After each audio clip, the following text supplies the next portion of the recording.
Hi everyone, let's go over my macro and high time frame bullish and bearish Elliott Wave scenarios on Bitcoin. Starting with my macro bullish scenario, where we are now looking for a bigger wave 3 towards the upside, which usually is the strongest and most impulsive wave in an impulsive structure, where you want to see price move in like a parabolic structure, just like it did over here, for example, with also volume moving towards the upside.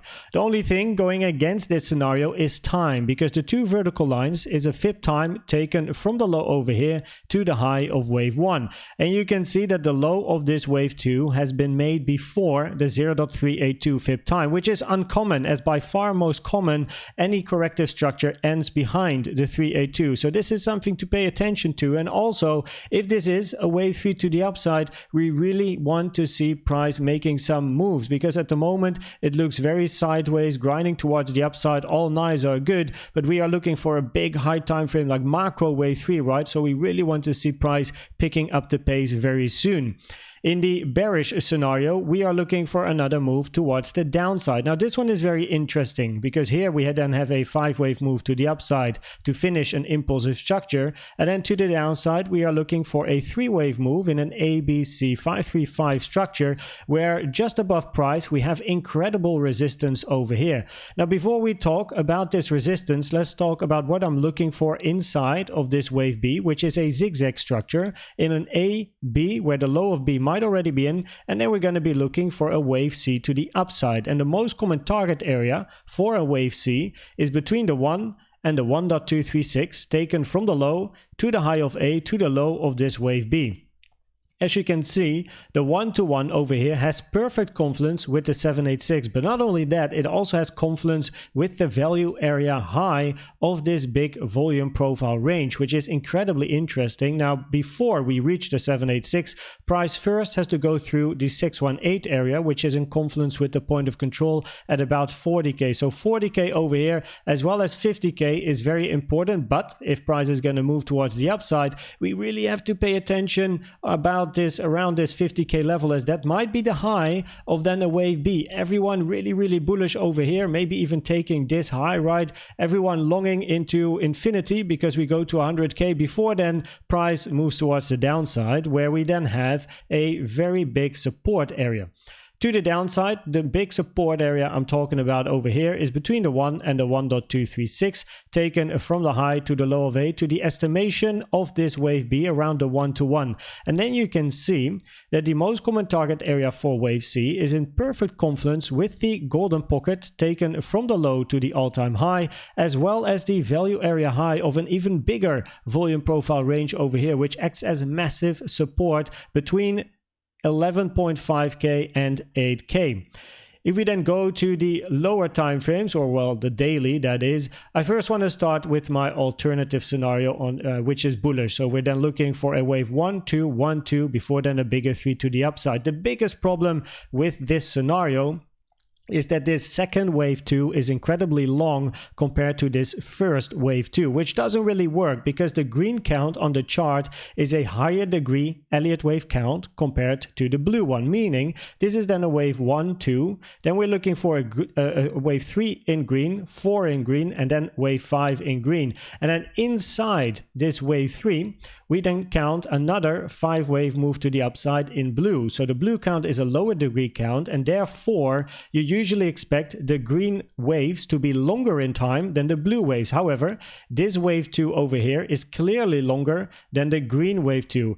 It is 2.786 longer. If you take a fib time from the high of 1 to the low of 2 and you put it on the blue one and you toggle on the 2.786, you can see that the low of this wave 2 was made at around the 2.786, meaning that this over here is almost 3 times longer than the green count, which makes it incredibly unlikely. And also another thing is that the low over here on the logarithmic chart didn't hit the 0.5 Fibonacci, taken from the low to the high of 1, and the 0.5 is a common target for a wave 2, with the 382 being a rare target. So the 0.5 hasn't been hit. However, if we go to the linear chart, the 0.5 has been hit over here, but then again, this wave 2 is incredibly long compared to this one over here, which is definitely not something you like to see, which therefore is a big reason that this is an alternative scenario.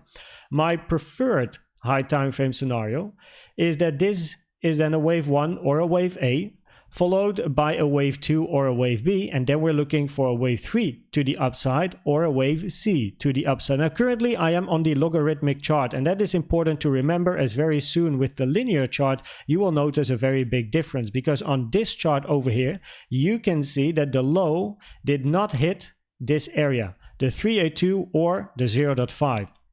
Now the common targets for a wave 2 taken from the low to the high of a wave 1 are the 0.5 to the 0.786. For a wave B, the 382 is also common, but for a wave 2, the 382 is rare, and that is why I put the 382 in the same color as the ABC count and the 0.5 in the same color as the impulsive count. But you can see that on the logarithmic chart, this area hasn't even been hit. Price is already reversing before even getting close to the 0.382, which is not what you want to see. But if we then go to the linear chart, then you will see that price bounced perfectly on the 0.382, and I'll repeat, the 0.382 is a common target for a wave B, but a rare target for a wave 2. So with that macro bearish scenario, this being then a wave A, B, and potentially looking for that C towards the upside, increases in probabilities if we bounce on top of a 382. So that is something to at least keep in mind. And if we then look at the targets for a wave C or a wave 3, what you really want to see if you are a bull is that you want to see price again moving parabolic relatively quickly towards at least the 1.618 sitting at 50k, and we also know there's big resistance right at 50k, but the 1.618, which is taken from the low to the high of 1 to the current low we have, which is then the low of 2, is over here at 50k, which should be at least a minimum target for wave 3 in a macro bull market. And it's also important, it's going to reach this area before we reach this 1-to-1 over here, which is a purple 1-to-1 as it fits the ABC scenario. Because this 1-to-1 taken from the low to the high of A and then put on the low of wave B basically means that the length of wave A in time is equal to the length of wave C in time if price would be around this area, around the 1-to-1, because the most common target area for a wave C in price is between 40k and 44k, which is between the 1 and the 1.236, also taken from the low to the high of A to the low of B. And usually a wave C tends to take a little bit more time, or at least in length is relatively equal to A, meaning that if this wave C is gonna, or at least if this impulsive structure to the upside is gonna do something like this and ends around this target area, around the 1-to-1 fib time, as well as this target box I have on my chart right now, it might be more probable that this is gonna be a wave C instead. So yeah, it is incredibly interesting, and this is of course the linear chart, because I just mentioned if this is a wave A, B, and then you're looking for a wave C on the logarithmic chart, then we are going to be looking for 50k. So there's a little bit of like difference between linear and logarithmic charts, but of course it all depends on what price is going to do more locally. So it's very, very interesting indeed. If you then look at the probabilities, then for me the probabilities on the macro is basically a 50-50 scenario between the bullish and the bearish scenario. And that is why, because we're looking for upside anyway. In the bullish scenario, we are looking for a wave 3. We want to see an impulsive structure to the upside, parabolic move with volume increasing rapidly. And if we look at the volume at the moment, it's actually going down while price is making higher lows and higher highs. But you want to see eventually volume kicking in, which is very important. And it also did the same at the beginning of the previous bull market, where over here, price moving to the upside, volume was going down, and then when wave 3 started, that's when we saw the impulsive volume coming. So that is what you want to see now as well. While in the bearish scenario, we are also looking for upside, right? Because we're going to be looking for a wave C. So it all depends on how price is going to move towards the upside. Is it going to have wave 3 characteristics, or is it going to have wave C characteristics? Very, very important indeed. And if we then move towards the daily, then on the daily, my preferred scenario is the high time frame bullish/bearish scenario, because it fits both, basically saying not a 1-2-1-2, but I'm looking for this one over here, where we either have a wave 1 or a wave A, then a 2 or B, and then a 3 or C towards the upside, where we have to keep in mind that on a linear chart, the 382 has been hit. So as it stands now, one might give more probabilities to a potential wave C to the upside, but then again, we really want to see price moving moving impulsively to the upside, so it all depends on what's going to happen in the upcoming weeks to come.